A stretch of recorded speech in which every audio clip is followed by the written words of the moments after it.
Sheikh Jassim still feels he is in the race to buy Man United, and a late improved bid is reported and expected from the Qatari in his pursuit to buy Manchester United.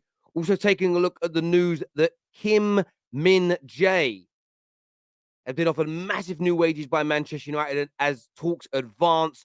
Hijacking of Arsenal's £100 million bid for Declan Rice. Plus, Chelsea feel they have an opportunity to sweep in and take McAllister away from Liverpool. We're going to delve into these stories. What we need from you, first of all, is like button smashed. We need you to subscribe and, of course, download the One Football app now. The best one-stop shop for football news, live scores, statistics, even live Serie A football as well. It's free of charge. Get it downloaded onto your phone right now. Scan the QR code. Let's go.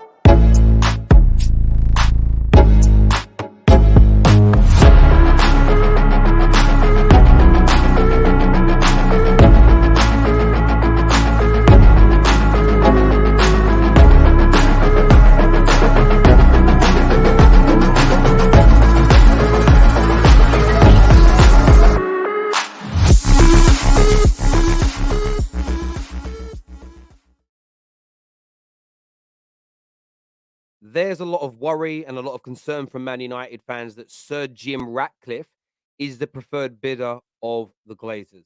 Very late yesterday, the Times Sport, along with a number of other publications, stated that he was winning the race. The Glazers were leaning towards him, and the two parties are set for personal talks in the coming days, with sometime next week a preferred bidder reportedly being announced. But this did fit a very similar pattern that we've spoken about on the Terrace many times before. Almost that Friday feeling. Most Fridays over the past 2 to 3 months, stories of the Qatari bid waning and the Sir Jim Ratcliffe bid being the preferred option, the best option, has continued to be pushed as news. Now, that doesn't mean that isn't true. It doesn't mean that Sir Jim will not be the individual that wins the race to buy Manchester United. But Sheikh Jassim has responded. He feels he is still in this race, and it was reported late last night that a new and improved offer from the Qataris could be made to buy Manchester United. That would fit very much with the narrative of the Glazers and the Rain Group pushing these stories to generate a bigger bid, to make more money, as to be true. But as it stands right now, the Rain Group have not informed any party that they are the preferred bidder. As it stands right now, nobody has been picked by the football club. And Sheikh Jassim has made it very, very clear that they feel that their offers will be the best, that they feel they will win the race to buy the football club. And none of the British news changes that. So we understand that rivals are all cheering and clamoring for Sir Jim. We understand that most Man United fans want the Qataris. But there is no major update on this in terms of the direction the Glazers are going in yet. Just media speculation. We'll keep you posted with what's going on, updates and everything else that come along. We'll cover both sides as we did in the Top 6 show last night. But that's essentially it right now, and more to come in the coming days and weeks. Now, a big story that's trending today is Man United to hijack Arsenal's £100 million bid for Rice. That has come from The Guardian. That has come from some of the country's leading football journalists. And I know what some of you will say. Terry, you spoke about on the Top 6 show that he'd agreed to join Arsenal, that the deal was done. And that was a report that came from TalkSport's West Ham correspondent. To be very, very, very, very, very clear, it wasn't my words personally discussing that. And I do believe that he's agreed personal terms with Arsenal, and I do believe that Arsenal are the front runners. So why the story of Manchester United trying to hijack it? Well, as Jamie Jackson told us the other day on the Terrace, Man United may put a lot of attention into Declan Rice this summer and make him a marquee target, especially if they believe they can't get either Usherman or Harry Kane. They have to settle for a lesser striker. Their marquee number one target from a monetary point of view may change, and Declan Rice could be that individual. So there's a genuine chance here that this story is true. But there's a cynical side of me when it comes to this story that believes that maybe, just maybe, it's West Ham right now that are releasing this information. And why, you may ask? I think that is because what West Ham want more than anything is Arsenal bidding as much money as possible.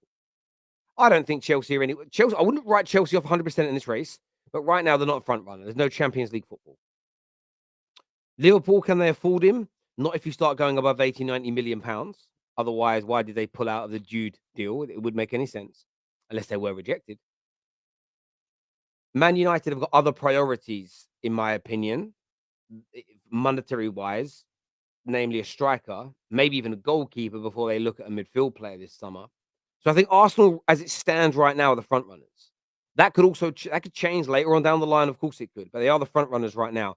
So I believe you'll see a number of stories like this, and in an attempt to get Arsenal to bid more money and get it done quick. Well, if United are going to bid 100 million, we better bid 100 million. We better get it done now in case Declan Rice's head's turned. So I don't believe this is a fake story. Remember, it's not the journalists who make these things up. They print what they are told. Your job is to decide whether or not you think that story is going to come to fruition. It's not a fake story. I'm pretty sure that Jacob Steinberg has been told this information by a credible person. It's whether or not that person is telling the complete and whole truth. That is what you need to decide. Make sure you hit the like and the share button on this video as well and get your comments in below. As we spoke about yesterday, Man United's salary offer for Kim Min-jae blows Napoli's new wage proposal out of the water. Now, that tells you these conversations are advanced. Remember, there's a buyout clause here which stops Napoli from having any control over Man United talking to the player. Man United are looking to try and get this deal done by the 15th of July, which is when the buyout clause changes. Nobody quite knows exactly what it changes to, but as it stands today, 43.5 million pounds sterling, British sterling, is the asking price for this phenomenal centre back. Brilliant technician, can play out the back for days, wonderful positional sense, great strength, good in the air, a real asset. And at 43 million pounds in 2023, that represents a fantastic level of value. Huge money for value for money. When you consider that other centre backs of Kim's ability in this day and age are going for 70, 80, 90 million. And you can pick him up for half that cost because of the buyout clause. Now, that will mean the salary will be significantly higher than if you're buying maybe a 100 million pound player. The individual is going to ask, you look at the deal that Haaland's got. His wages are astronomical. Part of that is because he was so cheap to buy because of the 51 million pound buyout clause. If City had to part with 150, 200 million for him, that probably would have impacted the agent fees and the salaries and bonuses that the player and his team have played. So it's interesting to see how this deal goes. Do you, the viewers, believe that Manchester United can pull this deal off? I want to know what you think and what you feel. There's another hijack story, though, as well. We mentioned at the top today, which caught my eye, that Chelsea's Boehly is going to swoop for McAllister and is set to stun Liverpool. The article goes on to say, and I'll read it to you here. It says that, McAllister's star power attracts many of the league's titans. Chelsea, under the stewardship of Chief Todd Boehly, are poised to outpace Liverpool in the race for McAllister, with the Argentine World Cup winner, who caught the eye, attracting many, many clubs this summer, including Liverpool and Chelsea, as we mentioned. It is believed that Chelsea will come in and match the value of the player to Brighton at the end of the season in a bid to get ahead of Liverpool in this race.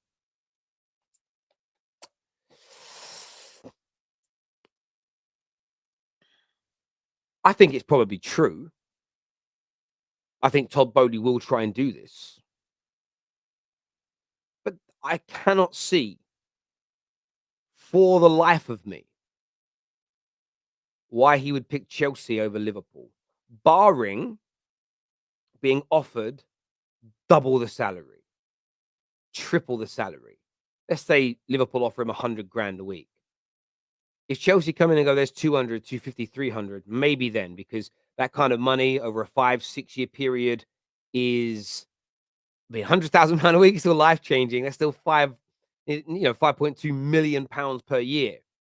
Over a 5-year period, it's 25 million you're going to earn, obviously minus your tax. You're going to take home 13, 14 million. But 250, 300, you're talking considerably more. You're talking take home over 30 million pounds. And that's the only reason. I'm not even digging Chelsea out. I'm not even being disrespectful. I'm not even playing down your club because Chelsea have signed and will continue to sign top class players. But I can't understand, barring money, why McAllister leaves Brighton for Chelsea when he has the opportunity of going to Liverpool. Doesn't compute for me personally. It's not a deal that I can see happening and getting over the line. There's almost zero logic to it. But maybe that's just me. Maybe I'm wrong. Maybe I'm misinterpreting this.